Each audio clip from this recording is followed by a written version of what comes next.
With the Youngstown Amphitheater opening this weekend, the Slavic Festival, and also Youngstown Flea at the Covelli Center, some say this is a renaissance for the city that it hasn't seen in decades. Despite a tow truck blocking the street and firefighters, some are ignoring the warning to stay out of this high water. Can I ask you a question here? Yes, ma'am. What was it like being on lockdown? They just lifted it. What's your name and where are you from? My name's Nicholas Petro. I go to YSU and I'm a freshman. It was so scary.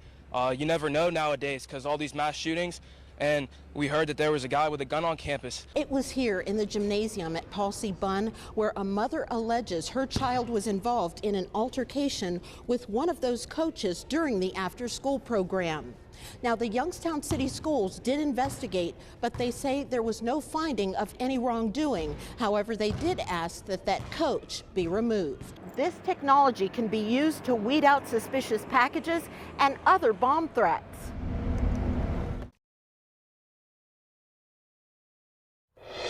Ultimately the best case scenario. GM employee Tom Davis and his wife Tiffany have spent years making their house a home.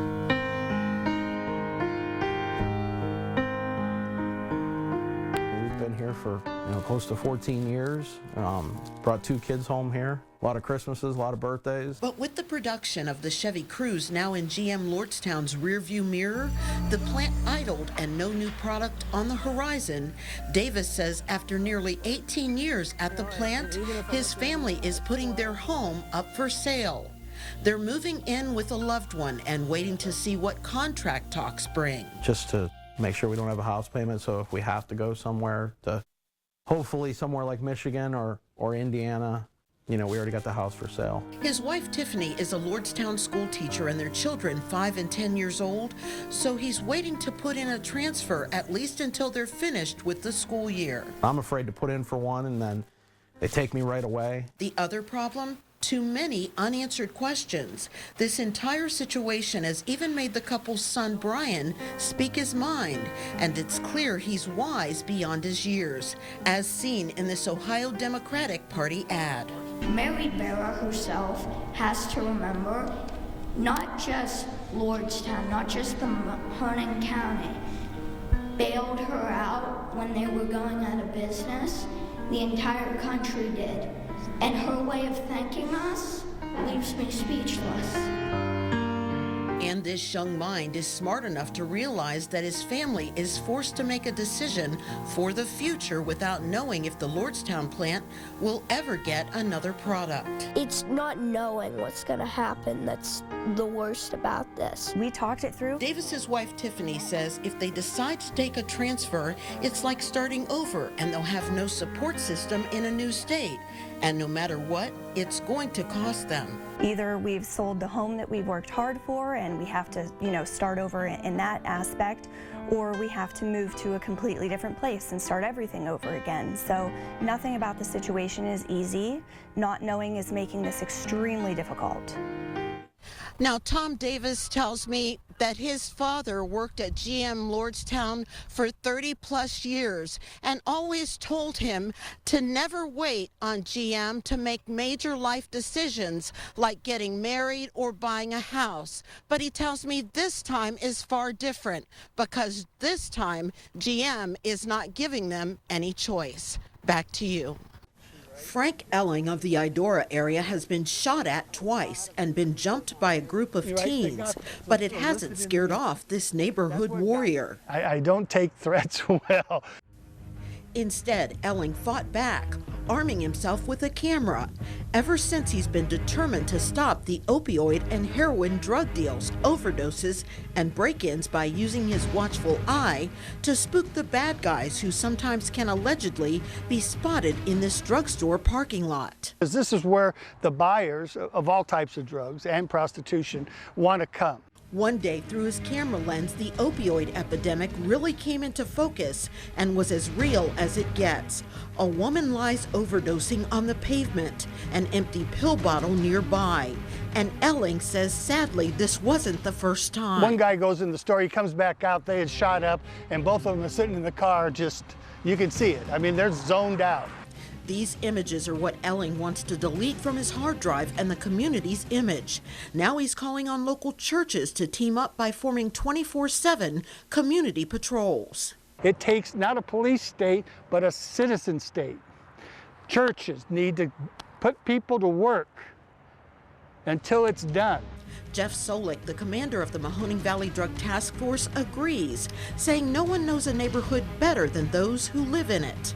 But understand cleaning up the streets won't happen overnight. Society in general, they like immediate results. And we can't do these large, complex investigations like you just saw in Columbiana County. They have over 100 defendants.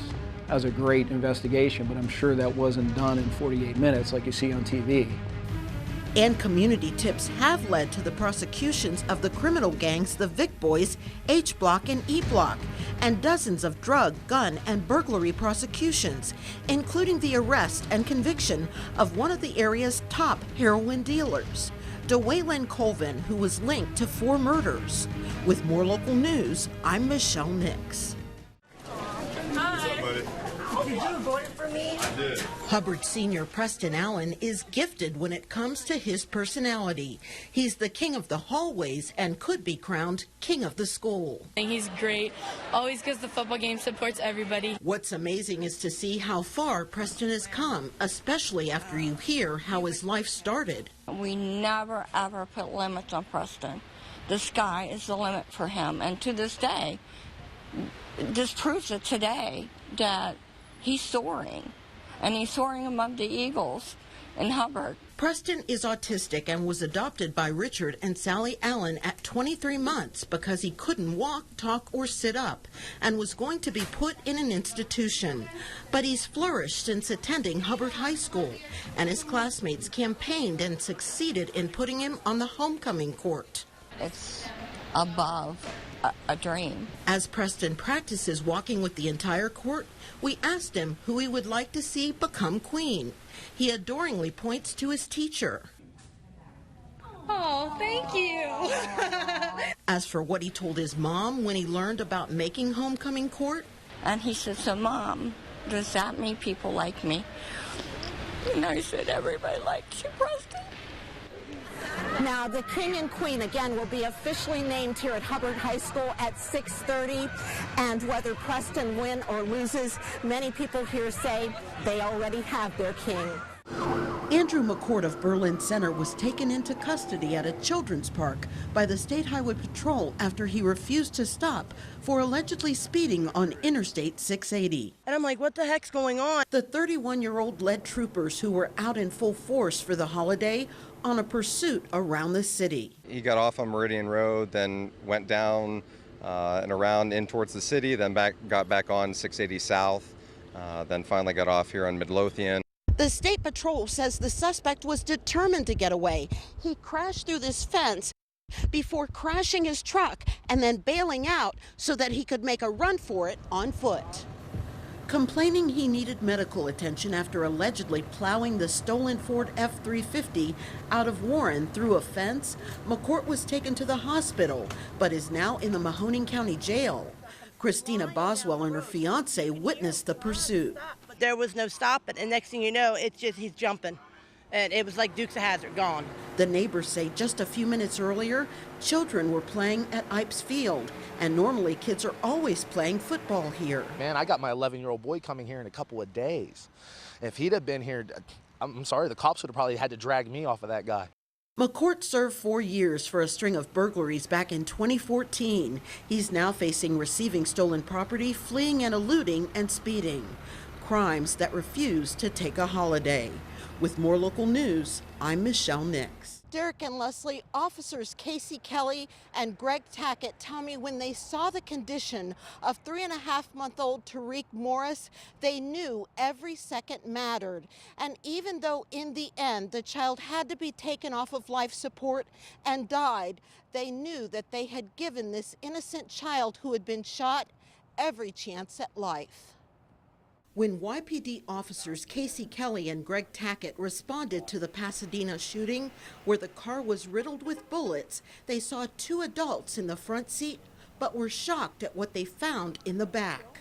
It looked like a pile of clothes, to be honest with you, because They had a blanket over top of the baby carrier.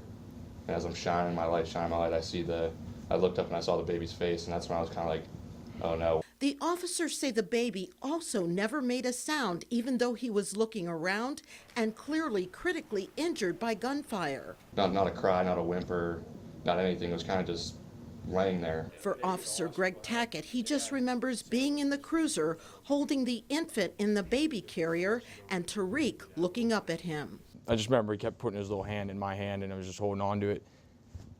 And it was very hard.